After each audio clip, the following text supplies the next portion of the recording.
Doctor plus YouTube நேயர்கள் அனைவருக்கும் உங்களுடைய வெல்னஸ் குருஜியுடைய அன்பான வணக்கங்கள். அழகு, ஆரோக்கியம், 2 வார்த்தைகள். ஒரு மனிதன் இறைவனிடம் வேண்டும் போது முதல்ல எனக்கு நல்ல படிப்பு வேணும், நல்ல அறிவு வேணும், நல்ல உத்தியோகம் வேணும், நல்ல வசதி வாய்ப்புகள் வேணும், நல்ல குழந்தை குட்டிகள் வேணும்னு நிறைய வேண்டுதல்கள் இருந்தாலும் கூட இது எல்லாம் நிறைவேறின பிறகு பொதுவாக வேண்டக்கூடிய 2 விஷயம் என்னன்னா அழகும் ஆரோக்கியமும் தான். உலகத்திலேயே மிக அதிகமாக இன்றைக்கு வியாபாரமாகக்கூடிய அழகு சாதனம் சார்ந்த ஒரு பொருள் இது அப்படின்னு பார்த்தா உங்க எல்லாருக்கும் ஆச்சரியமா இருக்கும். நம்மெல்லாம் யோசிப்போம் ஃபேஸ் கிரீம் இருக்கும், அதே போல முகத்தை ரொம்ப அழகுபடுத்தக்கூடிய விஷயங்கள் இருக்கும்னு யோசிப்போம். ஆனால் கிடையவே கிடையாதுங்க. ஏன்னா உலகத்திலேயே மிக அதிகமாக வியாபாரமாகக்கூடிய ஒரு பொருள் எதுனா வெறும் ஆன்டி டேண்ட்ரஃப் ஷாம்புன்னு சொல்லக்கூடிய தலையில் இருக்கக்கூடிய பொடுகை நீக்கக்கூடிய ஒரு ஷாம்புக்கள் தான். எவ்வளோ தெரியுமா? இன்னைக்கு $1.3 பில்லியன், கிட்டத்தட்ட ஒரு 15,000 கோடி ரூபாய் அளவுக்கு இன்றைக்கு உலகம் முழுவதும் ஒரு மாதத்திற்கு ஷாம்பு வித்துட்டு இருக்கு. நான் சொல்றது வருஷத்துக்கு இல்லை, ஒரு மாசத்துக்கு. அப்படின்னா என்ன அர்த்தம்? பொடுகுங்கிற பிரச்சனை நம்ம எல்லார் உடம்பிலையும் இருக்கிறது. இந்த பொடுகுங்கிறத ஒரு நோய்ங்கிறத நம்ம மனது உணர்ந்து அந்த பொடுகை நீக்க நிரந்தர தீர்வுகள் இல்லைன்னு சொல்லக்கூடிய விஷயங்களுக்காக மீண்டும் மீண்டும் பொடுகுக்கான உள்ள சிகிச்சைக்காக ஓடக்கூடிய நிலையில தான் இன்னைக்கு நம்ம எல்லாருமே இருக்கோம் அப்படிங்கிறது தான் உண்மை. ஃபர்ஸ்ட் இந்த பொடுகை பத்தி 5 விஷயங்கள் நான் சொல்லித்தரேன். நம்பர் 1, பொடுகு யாருக்கு வேணா வரலாம். உங்களுக்கு 20 வயது, 30 வயது, 50 வயது, அல்லது உங்களுக்கு குழந்தை 1.5 வயது 2 வயது குழந்தை, பொடுகு வரக்கூடாதா? கிடையாதுங்க. பொடுகு ஏற்படலாம். எந்த வயதினருக்கும் ஏற்படக்கூடிய ஒரு நோய் தான் பொடுகு நோய். முதல்ல நீங்க எல்லாம் அதை புரிஞ்சுக்கணும். ஒரு 3 வயது குழந்தையோட ஒரு அம்மா வந்திருந்தாங்க. அந்த குழந்தையோட தலையில நிறைய பொடுகு இருந்தது. இப்போ இந்த பொடுகை பார்த்து அந்த குழந்தை கேட்குறாங்க, அந்த அம்மா கேட்குறாங்க, என் குழந்தைக்கு ஏன் வந்ததுன்னே தெரியல, எங்க வீட்டுல யாருக்குமே பொடுகு கிடையாது, இந்த குழந்தை நான்வெஜ்ஜும் சாப்பிட்றதில்ல, நாங்கள்லாம் செய்வோம்.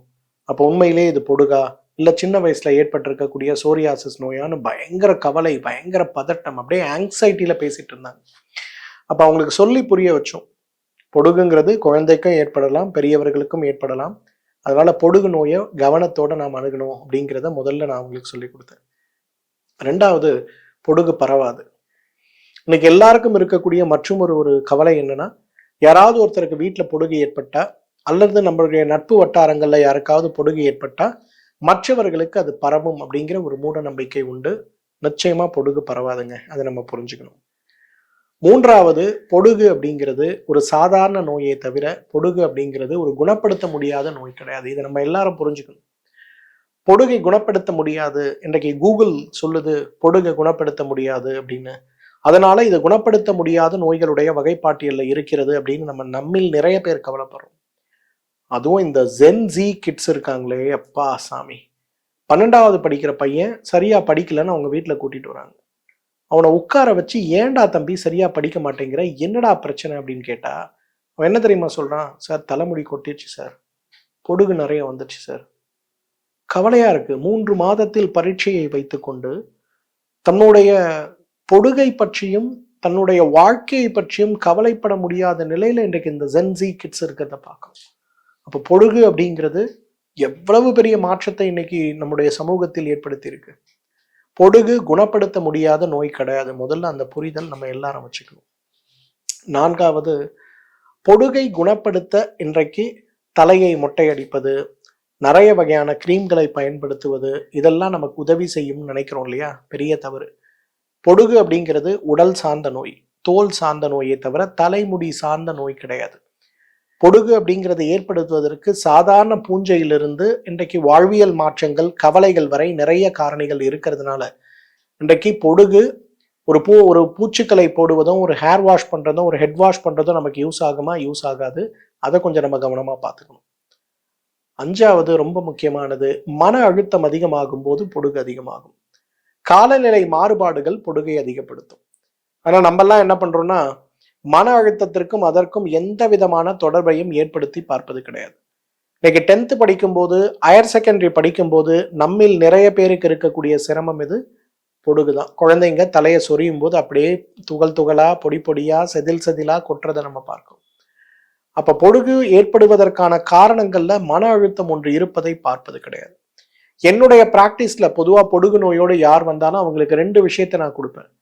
ஒண்ணு, அவங்க உடம்புல இருக்கக்கூடிய கழிவுகள் வெளியேறுவதற்கான சஜோலக்ஸ்ங்கிற மாத்திரையும், மன அழுத்தம் குறைவதற்கான மானசா அப்படிங்கிற ஒரு மாத்திரையும் கொடுப்பேன். இந்த சஜோலக்ஸ் சொல்லக்கூடிய மாத்திரையும் மானசான்னு சொல்லக்கூடிய மாத்திரையும் அவர்கள் எடுத்துக்கொள்ளும் போது பெரிய அளவுல அவர்களுடைய உடலுடைய ஆரோக்கியம் மேம்படுவதை பார்க்க முடியும். ஸோ இன்றைக்கு பொடுகை பற்றி இந்த 5 முக்கியமான விஷயங்களை நம்ம பார்த்தோம். பொடுகு ஏன் ஏற்படுது? 5 காரணங்கள். முதல் காரணம் என்ன தெரியுமா? ஒரு வகையான ஃபங்கஸ், மிலீசியான்னு சொல்லக்கூடிய ஒரு ஃபங்கஸ். இன்னைக்கு 100 பேருக்கு பொடுகு ஏற்படுவதற்கான காரணம் இந்த ஃபங்கஸ் தான். இந்த ஃபங்கஸ் எப்பெல்லாம் நம்ம உடம்புல ஏற்படுதோ, இந்த ஃபங்கஸ் வரதுக்கு நிறைய காரணம். தலையை ஈரமா வச்சுக்கிறது, அல்லது ஈரம் இல்லாம வறட்சியா வச்சுக்கிறது, தலை சுத்தம் இல்லாம வச்சுக்கிறது. நிறைய பெண் குழந்தைகளை இன்னைக்கு பார்க்குறேன். இன்றைக்கு நிறைய பெண் குழந்தைகள் இந்த தலையை ஈரமா வச்சுக்கிறதுக்குள்ள, தலையை ப்ராப்பரா ட்ரை பண்றதுக்குள்ள முயற்சிகள் இல்லாமல் இருக்கும்போது அது பாடாய்படுத்தி விடுவதை பார்க்கிறேன். அப்ப இன்றைக்கு தலைமுடி சார்ந்த சிரமம், இன்றைக்கு பொடுகு ஏற்படுவதற்கு முதல் காரணம் பூஞ்சை தான். அப்ப நம்ம ஃபங்கல் ரிலேட்டடான ஒரு ட்ரீட்மெண்ட்டை எடுக்கும் போதே 190 பேருக்கு இந்த பூஞ்சை நோய் காணாமல் போய் விடுவதையே பார்க்க முடியும். இதை முதல்ல நம்ம கவனிக்கணும். 2வது, இன்றைக்கு பொடுகு ஏற்படுவதற்கான காரணம் அதீத வியர்வை அல்லது அந்த வியர்வையிலிருந்து வெளியேறக்கூடிய எண்ணெய் பசை. நம்மில் நிறைய பேருக்கு பார்த்தீங்கன்னா வியர்வை வரும்போது சிலருக்கு அப்படியே ஒரு தொட்டு பார்த்தாலே எண்ணெய் ஊறக்கூடிய அளவுக்கு முகமெல்லாம் மாறி போயிருக்கிறத பார்க்க முடியும். அந்த மாதிரி முகமெல்லாம் மாற்றம் ஏற்படக்கூடிய நிலையில நம்ம யாராவது இருக்கோம்னா, நம்ம அனைவருக்குமே ஏற்படக்கூடிய சிரமமாக இருப்பது எதுன்னு பார்த்தீங்கன்னா இந்த எண்ணெய் பசை தான். அதீத எண்ணெய் பசையோடு நம்முடைய உடலோ தலைமுடியோ, அதீத வேர்வையோடு நம்ம உடலோ தலைமுடியோ இருக்குன்னா நம்மில் நிறைய பேருக்கு பொடுகு ஏற்படுவதற்கு வாய்ப்பு இருக்கு.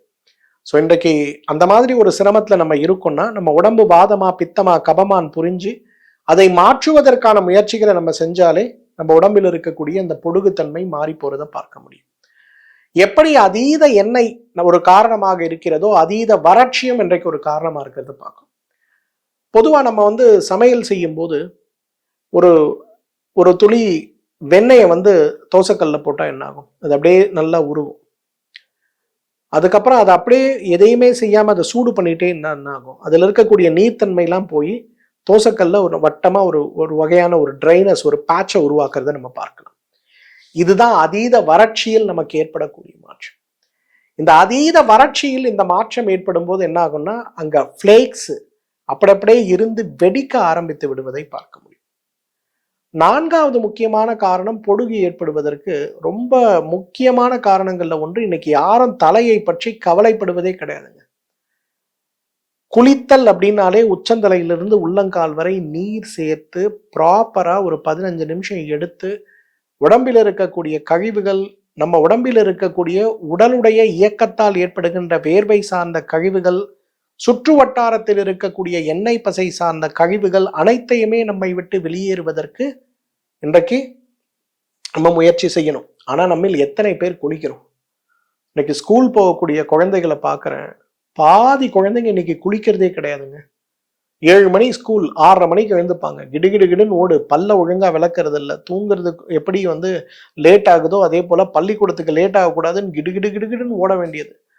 மாலை நேரங்கள்ல உட்கார்றது, உடல் சூடாவதற்கு சரியான குளியல் இல்லாம இருக்கிறதே இன்றைக்கு ஒரு மிகப்பெரிய காரணம். அதுவே இன்றைக்கு நம்மை துரத்தக்கூடிய ஒரு காரணமாகவும் இருக்கிறத பார்க்கும்.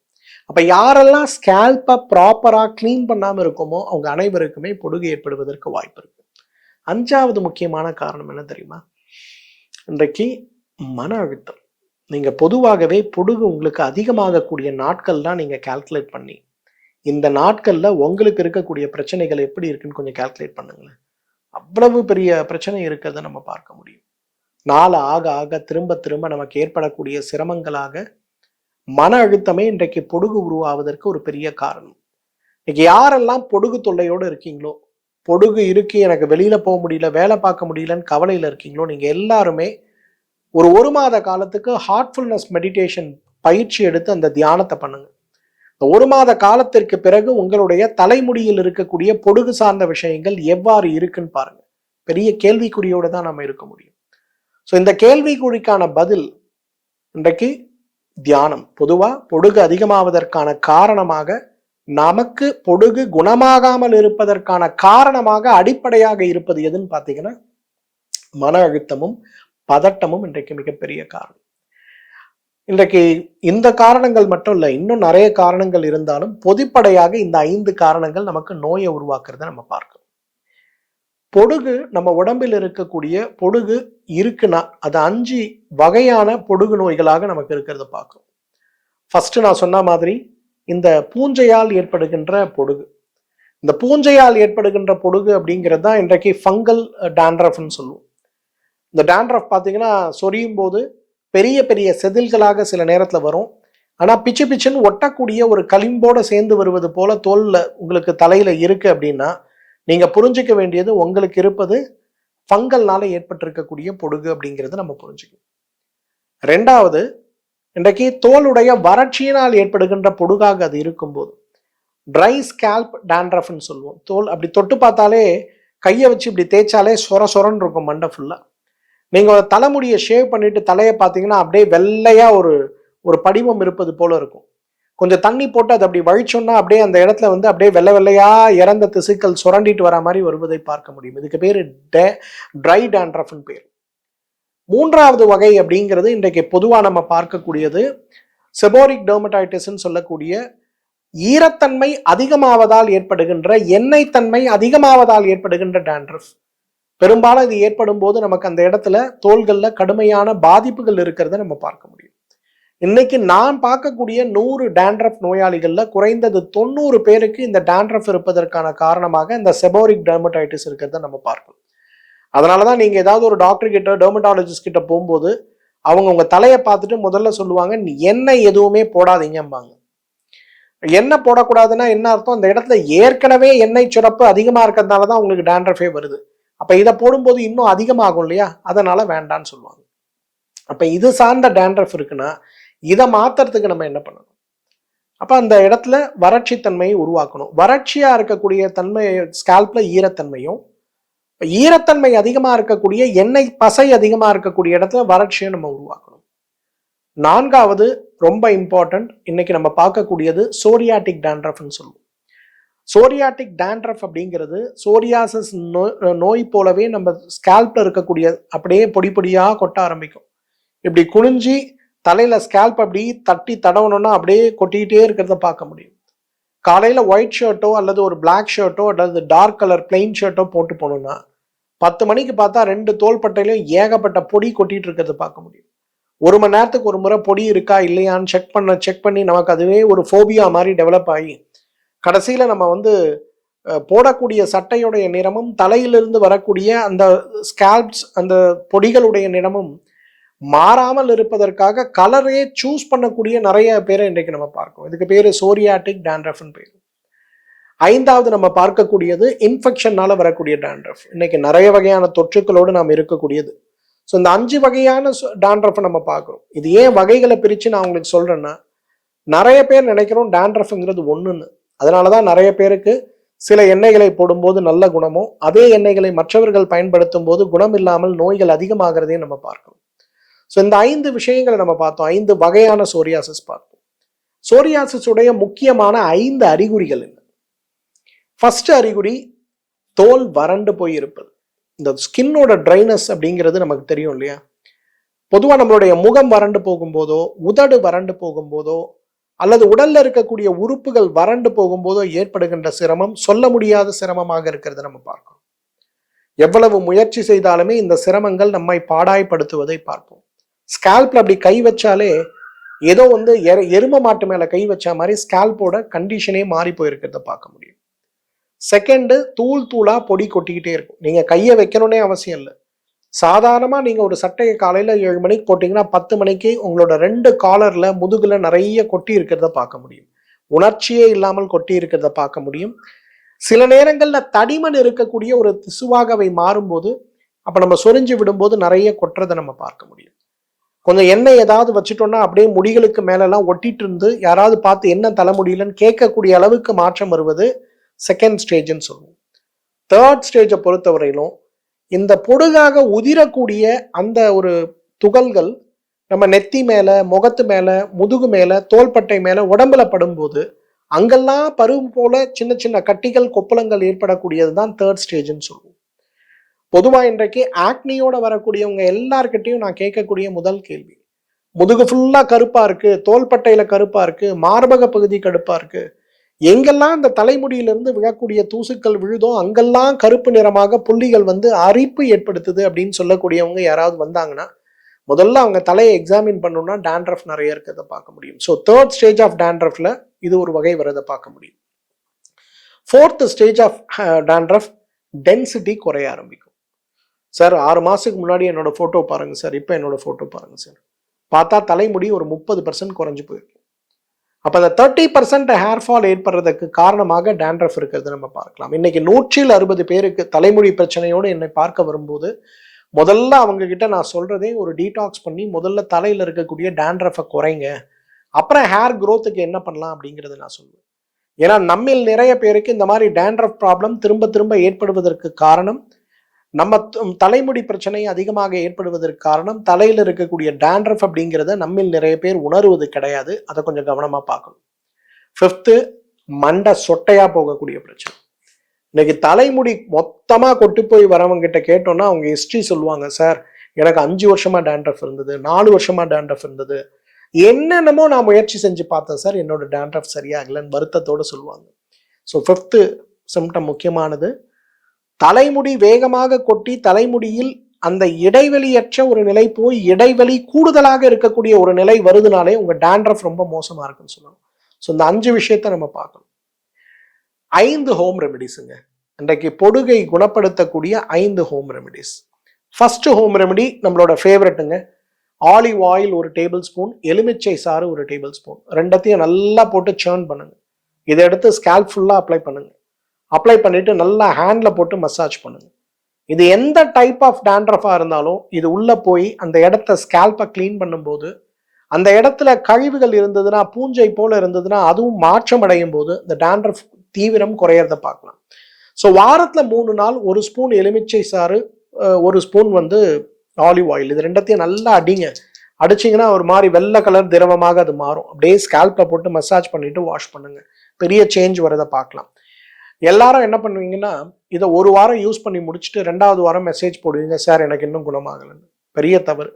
வாரத்திற்கு 2 முறை 3 முறைங்கிற மாதிரி 48 நாட்கள் தொடர்ந்து அதை பயன்படுத்துங்க. 48 டைம்ஸ் அதை ஸ்கேல்ப்ல யூஸ் பண்ணுங்க. அதுக்கப்புறம் உங்க டேண்ட்ரஃப் இருந்துதான் காணாம போச்சா எனக்கு சொல்லுங்க. So first the best remedy for dandruff வந்து ஆலிவ் ஆயில் எலுமிச்சை சாறு அப்ளிகேஷன் தான். 2வது ரொம்ப முக்கியமானது, இன்றைக்கு ஆலிவ் ஆயில் எலுமிச்சை சாறு எவ்வளவு வேகமாக டேண்ட்ரஃபை குணப்படுத்துமோ அதே போல குணப்படுத்தக்கூடியது நம்ம எல்லாருக்கும் தெரிஞ்ச ஒன்று, இன்றைக்கு வெட்பாலை எண்ணெய்ன்னு சொல்லுவோம். இந்த வெட்பாலை எண்ணெய்ங்கிறது தமிழ் மருத்துவத்துல, ஆயுர்வேத மருத்துவத்துல தலையில் ஏற்படுகின்ற சோரியாசிஸ் நோய்க்காக கொடுக்கக்கூடிய ஒரு சிகிச்சைக்கு முக்கியமான மருந்தாக இருந்தாலும் கூட என்னுடைய அனுபவத்துல மிகப்பெரிய அளவு டேண்ட்ரஃபை குறைக்க சிறந்த ஒரு மருந்தாக இருக்கிறத பார்க்கிறோம். ட்ரை ஸ்கேல்பாக இருக்கும்போது, ஸ்கேல்ப்ல அதிகமான அரிப்புகள் ஏற்படும் போது, ஸ்கேல்ப்ல பேட்சா அரிப்புகள் ஏற்பட்ட அந்த இடத்துல இருந்து திசுக்களும் அந்த செதில்களும் கடுமையாக உதிரக்கூடிய ஒரு நிலையில் இருக்கிறது. நான் குனிஞ்சி சாப்பிட்டா கூட என் தலையிலிருந்து செதில் சோர்ல விழுற மாதிரி இருக்கு சார்னு சொல்லக்கூடிய நிலையில் வருபவர்களும் மிகப்பெரிய அளவில் உபயோகப்படுத்தக்கூடிய ஒரு விஷயமாக பார்ப்பது எதுன்னு பார்த்தீங்கன்னா இந்த வெட்பாலை எண்ணெய் தான். ஸோ வெட்பாலை எண்ணெயை தலைக்கு வைக்கக்கூடிய தேங்காய் எண்ணெய் போல நாம் பயன்படுத்தினாலே பெரிய அளவுல டேண்ட்ரஃபுடைய தீவிரம் குறைந்து போறது நம்ம பார்க்க முடியும். 3வது ஹோம் ரெமெடி, என்னுடைய all time favourite home remedy, நெல்லிக்காய் தலையில் போடக்கூடிய தலை பொதிச்சல் சிகிச்சைங்க. ஒரு 25 நெல்லிக்காய் அல்லது ஒரு 1/4 கிலோ நெல்லிக்காய் எடுங்க. நல்லா ஒரு இட்லி பாத்திரம் எடுங்க, பாதி தண்ணியை வைங்க. இட்லி பாத்திரத்துல தட்டு மேல இந்த நெல்லிக்காவெல்லாம் பரப்பி வச்சு நல்லா ஒரு 25 நிமிஷம் வேக வைங்க. வேக வச்சு எடுக்கக்கூடிய நெல்லிக்காயை விதைகளை எடுத்து ஒரு மிக்சர் எடுத்து அதுல வந்து இந்த நெல்லிக்காவை போட்டு அதுல ஒரு 2 ஸ்பூன் விளக்கெண்ணெய், 2 ஸ்பூன் முட்டையோட வெள்ளைக்கரு போட்டு நல்லா பேஸ்ட் மாதிரி அரைச்சி இதை தலை முழுவதும் பேக் மாதிரி போட்டு மேல வாழை இலையையோ அல்லது தாமரை இலையையோ போட்டு கட்டி வைக்க முடியுமான்னு பாருங்க. இதை நீங்க செஞ்சீங்கன்னா ஒரு 4 வார காலங்கள்லயே உங்களுடைய அந்த டேண்ட்ரஃப் இஷ்யூ குறைஞ்சது ஒரு 50% குறையறத பார்க்கலாம். தலைமுடி உதிர்தல் ஒரு 30% குறையறத பார்க்கலாம். புதிய தலைமுடியுடைய வளர்ச்சி ஒரு 40% ஏற்படுவதை பார்க்கலாம். 1 மாத காலத்திலேயே வாரம் 2 முறை நீங்க இதை செஞ்சாலே அவ்வளவு பெரிய மாற்றம் ஏற்படுவதை பார்க்கலாம். அதை விட முக்கியம், டேண்ட்ரஃப்னால தலைமுடி கொட்டி போய் பாதி மண்டைக்கு மேல முடி இல்லை, சொட்டையாகி விட்டதுன்னு கவலையில நீங்க இருக்கீங்கன்னா அதற்கு மிகப்பெரிய அளவில் இது உதவி செய்யறத பார்க்க முடியும். 4வது, எவ்வாறு தலைப்பொதிச்சல் ஒரு சிறந்த சிகிச்சையாக இருக்கிறதோ அதே போல நமக்கு உதவி செய்யக்கூடியதுதான் ஜீரகப்பத்து. இந்த ஜீரகப்பத்து என்னோட ஆல் டைம் ஃபேவரட்டுங்க. ஏன்னா நிறைய பேருக்கு ஒரு 2008 2009 நான் அப்ப கலைஞர் டிவில காலை நேரங்கள்ல பேசுவேன். அப்போ ஒரு நாள் இந்த ஜீரகப்பத்து பத்தி பேசின பிறகு அன்றைக்கு அந்த டிவிக்கு வந்த கால்ஸ், என்கொயரி கால்ஸோட எண்ணிக்கை எவ்வளவு தெரியுமா? கிட்டத்தட்ட அன்றைக்கு ஒரே நாள் 900 கால்ஸ் ரிசீவ் ஆச்சுன்னு அவங்க ஃப்ரண்ட் ஆஃபீஸ் எனக்கு சொன்னாங்க சார், டிவியில நாங்க எவ்வளோ ப்ரோக்ராம் போடுறோம், இந்த ஜீரகப்பத்தை பற்றி அவ்வளோ என்கொயரி கால்ஸ் வந்துச்சு அப்படின்னு. அதே போல அந்த ஜீரகப்பற்றை போட்டு தலைமுடி பிரச்சனையையும் டேண்ட்ரஃப் பிரச்சனையையும் குணமாகி, ரொம்ப நாளா கல்யாணம் ஆகாம இருந்தது சார் பையனுக்கு, தலைமுடி இல்ல, நல்ல வேலை ஆடிட்டரா இருக்கான், இருந்தாலும் தலைமுடி பிரச்சனைனால கல்யாணமே ஆகல, ஆனா இப்ப பார்த்தோம்னா இந்த ஜீரகப்பத்து போட்டு தலைமுடி வந்து கல்யாணம் ஆயிடுச்சுன்னு சொல்லி ஒரு அம்மா சேலத்துல இருந்து கிளம்பி பிள்ளை மருமகளோடு வந்து எனக்கு தேங்க்ஸ் சொல்லிட்டு போன நிகழ்வுகளும் இருக்கு. ஜீரகப்பத்து டேண்ட்ரஃப்க்கு ரொம்ப சிறப்பானது. 2 வகையில பண்ணலாம். நல்ல ஜீரகம் வாங்கி போட்டு அதுல முளை வந்த பிறகு அந்த ஜீரகத்தை எடுத்து அரைத்து தலையில் போடக்கூடிய பேக் 1, அல்லது ஜீரகத்தை டைரக்டாவே தண்ணீர்ல ராத்திரியில ஊற வச்சு காலையில எடுத்து அரைத்து தலையில் போடக்கூடிய பேக் 1. இது 2மே நம்ம செஞ்சோம்னா பெரிய மாற்றம் வருவதை நம்ம பார்க்க முடியும். சார் நீங்க சொல்றதெல்லாம் சரி, இதெல்லாம் என்னால செய்ய முடியாது, எனக்கு சிம்பிள் அண்ட் எஃபெக்டிவ் ரெமெடி, எனக்கு நல்ல ரெமெடியா இருக்கணும், டேண்ட்ரஃபும் குறையணும், தலைமுடியும் வளரணும், திரும்ப திரும்ப டேண்ட்ரஃப் வரக்கூடாது, நான் என்ன பண்ணணும்? வெரி சிம்பிள், கேஷியாமிர்த தைலம் மற்றும் கேஷியாமிர்த ஷாம்பை பயன்படுத்துறது. கேஷியாமிர்த தைலத்துடைய பயன் ரொம்ப தலைமுடியுடைய ஆரோக்கியம், ஸ்கேல்புடைய ஆரோக்கியம், தலையில் ஏற்படுகின்ற பொடுகளுடைய தீவிரத்தை குறைப்பது, தலை வறட்சியை குறைப்பது. இதுல ஒரு பியூட்டி என்னன்னா, வழக்கமாக செபோரிக் டெர்மடைட்டிஸ்ன்னு சொல்லக்கூடிய அந்த தலை பொடுகு நோய் இருக்கவங்க எந்த எண்ணெயையும் பயன்படுத்தக்கூடாது. ஆனால் கேஷியாமிர்த தைலத்தை பயன்படுத்தும் போது அவர்களுக்கு வழக்கமாக எண்ணெய் பயன்படுத்தும் போது ஏற்படுகின்ற எந்த விதமான சிரமமும் இருக்காது. அதே நேரத்தில் அவர்களுக்கு செபோரிஸ் டெர்மடைட்டிஸும் வேகமாக குறைந்து போறதையும் பார்க்க முடியும். இது கூடவே தேங்காய் துருவல் மற்றும் ஆப்பிள் வைத்து செய்யக்கூடிய கேஷியாமிர்த ஷாம்பு. ஸோ இந்த 2த்தையும் நம்ம வாரத்துக்கு 3 முறை நைட்டு படுக்கும்போது இந்த தைலத்தை தலை முழுவதும் தடவிருங்க. காலையில எழுந்த உடனே இந்த ஷாம்பு போட்டு வாஷ் பண்ணுங்க. ரொம்ப நல்லா மாற்றம் வருவதை பார்க்க முடியும். ஆனா என்னோட ஃபர்ஸ்ட் சாய்ஸ் நெல்லிக்காய் வைத்து செய்யக்கூடிய தலை பொதிச்சல், செகண்ட் சாய்ஸ் ஜீரகத்தை வைத்து செய்யக்கூடிய தலை பொதிச்சல், தேர்டு சாய்ஸ் எலுமிச்சை சாறு ஆலிவாலை வைத்து செய்யக்கூடிய சிகிச்சைகள். இதெல்லாம் முடியலனா மட்டும் நீங்க நிச்சயமா கேஷியாமிர்த எண்ணெயையும் ஷாம்புவையும் பயன்படுத்துங்க. அந்த பொடுகுடைய தீவிரம் மிக வேகமாக குறைவதை பார்க்க முடியும். பொதுவா பொடுகுங்கிறது குணப்படுத்த முடியாத நோய்ங்கிற ஒரு மாயையை விடுத்து பொடுகு வருவதற்கான காரணத்தை மாற்றி தியானத்தை வாழ்க்கையுடைய ஒரு பகுதியாக, குறிப்பாக ஹார்ட்ஃபுல்னஸ் தியான பயிற்சியை வாழ்க்கையுடைய ஒரு முக்கியமான பகுதியாக கொண்டு வந்து அழகு வேறு ஆரோக்கியம் வேறு அப்படிங்கிறது இல்லாம அழகும் ஆரோக்கியமும் ஒன்றுதான் அப்படிங்கிற ஒரு முயற்சியை கொண்டு வந்து அதற்கு இயற்கை மருத்துவம் சொல்லக்கூடிய வழிமுறைகள்ல உணவு, நீர், காற்று, உடல் சுத்தி, மனோசுத்தி, ஆத்ம சுத்தி மற்றும் அபியாசம்னு சொல்லக்கூடிய ஆரோக்கிய பெருவாழ்வுக்காக தமிழ் மருத்துவமும் ஆயுர்வேத மருத்துவமும் இயற்கை மருத்துவமும் சொல்லிக் கொடுக்கின்ற வழிமுறைகளை பின்பற்றினால் தலைமுடி பிரச்சனை, பொடுகு பிரச்சனையற்ற ஒரு ஆரோக்கிய பெருவாழ்வு நம்ம எல்லாருக்கும் கிடைக்கும். அது மட்டும் இல்ல, வீட்டுல மாசத்துக்கு எத்தனை கிலோ அரிசி வாங்கணுங்கிற மாதிரி மாசத்துக்கு எத்தனை கிலோ ஆன்டி டேண்ட்ரஃப் ஷாம்பு வாங்கணும் அப்படிங்கிற கணக்கீடில் இருக்கக்கூடிய அந்த நிலை மாறி ஆரோக்கியமும் அழகும் நமக்கு நிறைய கிடைக்கிறத பார்க்கலாம். இந்த வீடியோ சம்பந்தப்பட்ட கேள்விகளை எனக்கு கமெண்ட் செக்ஷன்ல கேளுங்க. தவறாம இந்த வீடியோவை உங்க ஃப்ரெண்ட்ஸ் எல்லார்கிட்டையும் ஷேர் பண்ணுங்க. குறிப்பா பெண்கள், அதை விட முக்கியமாக ஆண்கள். ஏன்னா பொடுகு பிரச்சனை பெண்களை விட ஆண்களுக்கு 2 மடங்கு அதிகம்ங்கிறதுனால உங்க ஃப்ரெண்ட்ஸ் எல்லாருக்கும் அதை ஷேர் பண்ண முடியுமான்னு பாருங்க. பொடுகினால் தலைமுடி இழந்து ரொம்ப தடுமாறி கொண்டு இருக்கக்கூடிய, தன்னம்பிக்கை இழந்து இருக்கக்கூடியவர்கள் நம்ம யாராவது இருக்கோம்னா கூட, இந்த வீடியோவை அவங்களுக்கு ஷேர் பண்ண முடியுமான்னு பாருங்க. இந்த ஷேர் அப்படிங்கிற ஒரு விஷயம் சொல்லும்போது நான் ஏன் பண்ணணுங்கிற ஒரு கேள்வி. உங்களுக்கு தலைமுடி பிரச்சனை சாதாரணமா இருக்கலாம். ஆனா இன்னொருத்தருக்கு அது வாழ்க்கை பிரச்சனையா இருக்கும். தன்னம்பிக்கை பிரச்சனையா இருக்கும். அவர்களுக்கு இந்த ஒரு வீடியோ வாழ்க்கையில் ஒரு பெரிய மாற்றத்தை உருவாக்க காத்து கொண்டிருக்கிறது அப்படிங்கிறதுனால இதை ஷேர் பண்ண முடியுமான்னு பாருங்க. உங்க சந்தேகங்களை தவறாம கேளுங்க. அதே போல நான் சொன்ன 5 விஷயங்களை பயன்படுத்திட்டு உங்க பொடுகு எப்படி குறைஞ்சிருக்குங்கிறத உங்க அனுபவத்தை தவறாம என் கூட ஷேர் பண்ண முடியுமான்னு பாருங்க. மீண்டும் சந்திப்போம். நன்றி. வணக்கம்.